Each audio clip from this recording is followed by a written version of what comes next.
If you are considering home educating your child in the UK and you're not quite sure where to start and you'd like some clarity on the process, this video is for you. My name's Hannah and I've home educated my 3 children since they were born. They never went to nursery or school, and prior to that I worked in behaviour management in a special unit for children who had been excluded from school.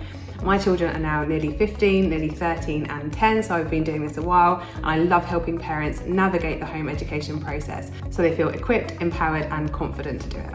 Now in this video I am going to outline how to deregister your child from school in the UK, whether that is in England, Wales, Scotland or Northern Ireland. We're going to focus on mainstream schools in this video. It will be a separate video for special schools as the process is quite considerably different. I'm also going to outline what you need to do, what your rights and responsibilities are if your child has never been to school and you wish to home educate them from the beginning. So hopefully at the end of this video, you will feel more confident about your options and your rights and responsibilities as a potentially home educating parent. Now, while the law hasn't changed in the past couple of years, some guidance has, and so I wanted to make an updated video for 2025. Obviously, the Children's Wellbeing in Schools Bill has come into play. That has not come into law yet, but people are concerned about it, and so I wanted to do a fresh video so people understand their options at the moment. I'm also going to talk about what it actually looks like when you're home educating, so how to start that if you've decided either to remove your child from school in the UK or whether you want to start it from the beginning. So first I'm going to start with a little bit of myth busting about home education in the UK. So firstly, is home education even legal in the UK? Yes, 100%. We are very fortunate in the UK that home education is perfectly legal and most people can do it if they want to do it. The deregistration processes are actually fairly simple, especially compared to other countries, and so as I said, we are very lucky in that regard. Secondly, do you have to follow a curriculum when you home educate in the UK? The quick answer to that is no, you do not. You don't have to follow the national curriculum. It might surprise you to know that a lot of schools actually don't have to follow the national curriculum either. For example, private schools don't have to. They might choose to, they might choose to follow a part of it, but they're not actually obligated to, and it is the same for home educating parents. You can choose to follow an alternative curriculum or several. You can make your own curriculum, or you can choose to follow the national curriculum as well, and all of that is absolutely fine. The way you home educate has to work for you and your family, and so don't worry about what other people are doing. You will find a way that works for you. The third biggest myth about home education in the UK is that home educators or homeschoolers are somehow isolated or can't be socialised, and this is completely untrue. There are many opportunities for home educators to socialise, either that is in drop-off groups or groups that parents make. There are co-ops, there are just, obviously play dates and meetups, and of course you have the usual extracurricular options like scouts, guides, faith-based groups, sports groups, drama groups on the weekend, and all of the usual stuff that you'd have available to you if your child went to school as well. So there really is no shortage of socialisation opportunities for home educators in general. Obviously what is available to you does depend on your area and how active the home education community is, but whenever someone says to me there isn't anything in our area, my first thought is, well, set something up, try and set something up, because that's what we've done in our local community and it generally works very well. Home educators want to meet other home educators. Obviously we're quite a niche bunch, and so reaching out maybe on a Facebook group or something like that is a really good way to start building your home education community. The fourth myth, and I'll do 5 in this video and I'm sure I'll cover many others in other videos, is that you can't work and home educate. You absolutely can work and home educate. You can even work full-time and home educate. You can work as a single parent and home educate. It really depends on your childcare options, but you do not have to stick to a school schedule. So your children do not need to be doing home education in 9 to 3 hours, for example, as they would in school. You can be very flexible about how you do homeschooling or home education in your home, and so really home education can work around whatever work situation you need to have in your family. Many home educators are doing shift work. If they have a partner, they are doing opposite shifts. Some are working evenings and weekends. Some are doing online work like myself. Some are self-employed. Some use friends and family for childcare, or other home educators do childcare swaps. Others use paid childcare. There really is an abundance of options available to you. It's not easy, it is a juggle, but that doesn't mean that it's impossible for everyone. And so I just want to encourage you, if you do need to work, even full-time, home education may still be an option for you, so don't discount it. And the fifth myth is that home education is expensive or it's only for people on a high income. This is absolutely not true. For most of my children's upbringing, they did not have a lot of resource to put into home education groups, paid groups. I volunteered at drop-off groups a lot of the time so that they could attend. Just saying, drop-off groups are not necessary, you don't have to do them, but that's just how I made it work for my family. but you can also do it on a very low income. There are no obligatory purchases when it comes to home educating in the UK. You don't have to buy certain books or resources or memberships or anything like that, and there are many of us doing it on a tight budget. I'm very lucky that now I have more resource and my children can go to paid groups. But as I said, that wasn't the case for a while. And so don't worry, if you are on a low income and you can't afford all these groups and luxuries, you can still home educate. And just on that point, there is now an abundance of free home education resources, free homeschooling resources, particularly online. There have never been more resources for home educators that are free or cheap, or for home educators on a budget. So please look into that, ask in your Facebook groups, ask your local community, have a Google, but be reassured there is plenty for home educators if you want free resources. Okay, so let's get into how to start homeschooling in the UK or home educating. I'm just going to put one little footnote here. I am going to use homeschooling and home education fairly interchangeably. I'm usually going to refer it as home education because that's the term I prefer and that I think is preferable to use, because homeschooling is generally the term for if a local authority has to provide tuition for a child who's registered at school but, for example, might be sick and might need homeschooling at home, private tuition. Home education is elective home education, so that is what I'm doing, what you're probably considering doing, and that is where you choose to remove your child from the school system or not send them, and you home educate at home. However, on the internet, the terms that people search for is often homeschooling. I want this video to be available to people and to be found on search, and so I do use homeschooling for that purpose, but generally it's home education. So how do you start home educating in England if your child has never been to school? So if you have a child who is pre-CSA, that is compulsory school age, which is the term after their 5th birthday, then legally you can just start home educate from the start. Home educating is actually the legal default, and school is an opt-in service. If you are home educating from the start, you do not need to inform the local authority, you do not need to inform your child's nursery. There is no one who you need to inform in order to home educate, because it is your legal right and the legal default as a parent in the UK. If your child is already at a school in England, a mainstream school, and you wish to deregister them from that school, here's what you need to do. It is very simple. You simply send an email or a letter to the head teacher of your child's school. You should get a postal receipt for this. So email is obviously easier because you can prove it has been sent, but if you are sending it by mail, then do request a postal receipt. If you are handing it in the office at your child's school, request a receipt. This is so that nothing can be misconstrued in the future and you can prove that you have fulfilled your legal obligation by sending that letter in. Now, what do you need to put in a deregistration letter for mainstream school in England? This is actually an instruction, not a request, so the school cannot refuse you. You do not have to have any meetings, you do not have to have any telephone calls, and you do not need to inform the local authority because that is the school's legal obligation. In this letter, you need to inform the school that you are removing your child from school in order to home educate and that you are taking on responsibility for this. It's good to mention that this is under Section 7 of the 1996 Education Act, and that you are instructing the school to remove your child from the role.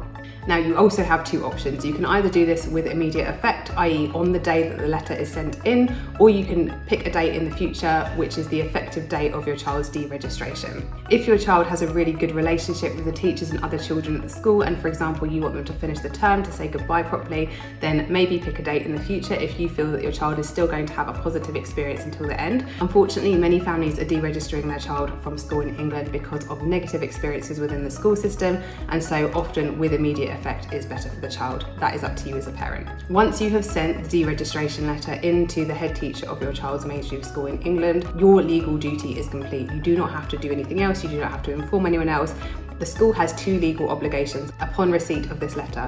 One is to remove your child from the school roll, and two is to inform the local authority. So as I said, you do not need to do anything else. Now, what happens after? The local authority may choose to contact you. That is normal. Do not panic about this. And the time frame for this can vary massively. It could maybe a day, it may be a few days, it may be months, it may be never. It's completely up to the local authority. Do not worry if you haven't heard from them, but also don't panic if you do hear from them, because it is simply their due process.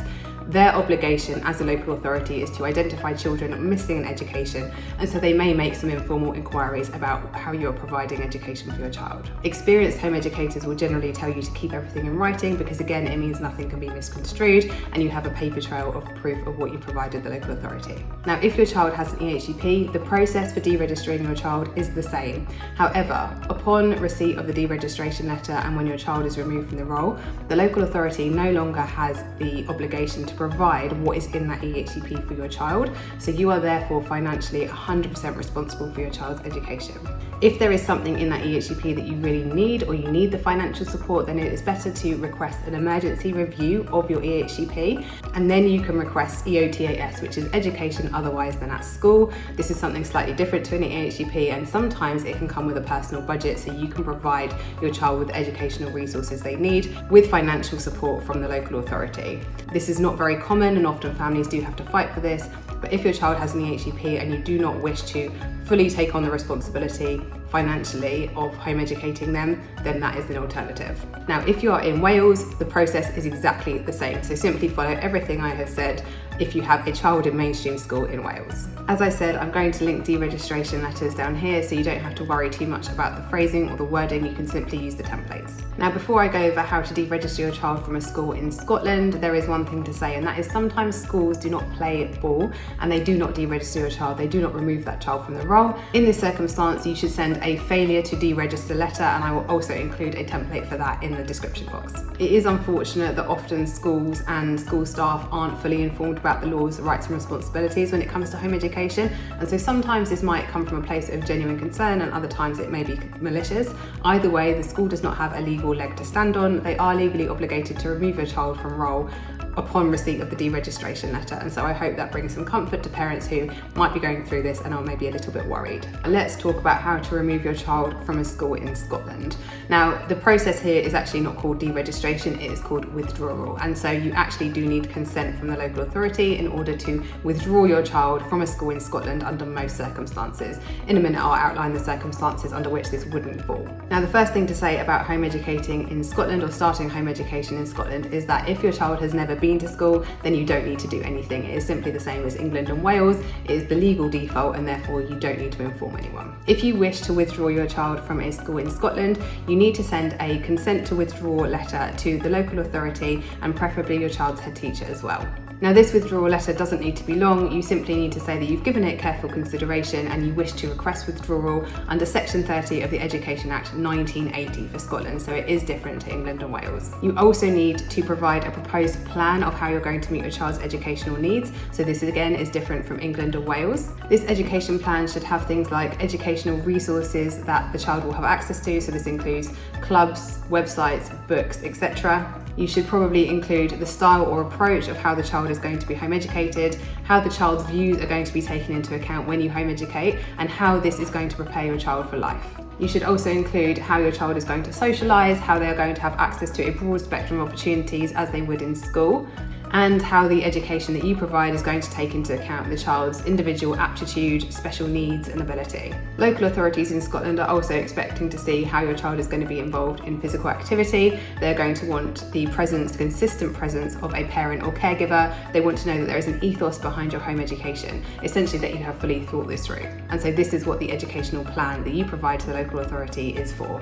Now, the local authority in Scotland can't unreasonably refuse you consent to withdraw a child from school, but it will take around 6 weeks normally. Sometimes you can request that it is done quicker, especially if there are mental issues with your child and there is a really good reason for removing them quicker. You should not remove your child before you have heard from the local authority and got their consent to withdraw your child. As I said, there are a few circumstances under which you do not need to officially notify the local authority or get in touch with them. That is, if your child is leaving P7, if the school is closing, if you are moving to a different local authority from the one in which you currently reside, if your child is not yet school age, if you move to a new local authority area, or if they have never been registered at a school. So that is England, Wales and Scotland covered, and now we are going to talk about how to home educate in Northern Ireland. The process for Northern Ireland is actually remarkably simple. It is very similar to England and Wales. You simply send a deregistration letter to your child's principal or head teacher, and it states that you wish to home educate your child and that you are instructing them to remove your child from the roll.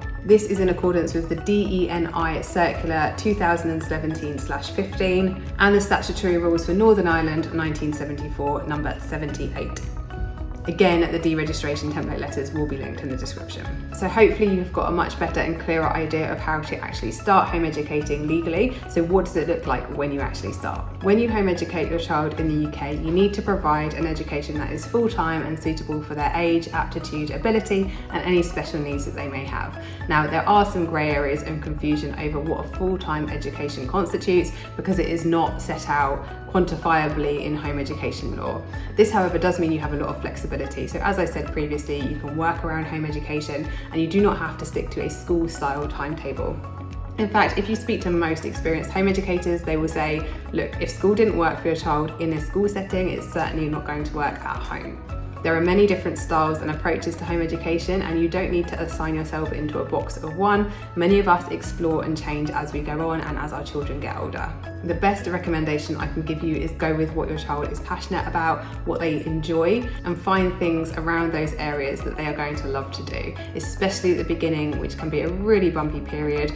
Deregistration and that deschooling period where you are sort of unpicking your beliefs about education and what that should look like. It can be rocky. You are learning how to live in a whole new lifestyle. You are helping your child potentially heal from school trauma, and so putting the pressure on and trying to do lots of academic school style work is probably not the way to go.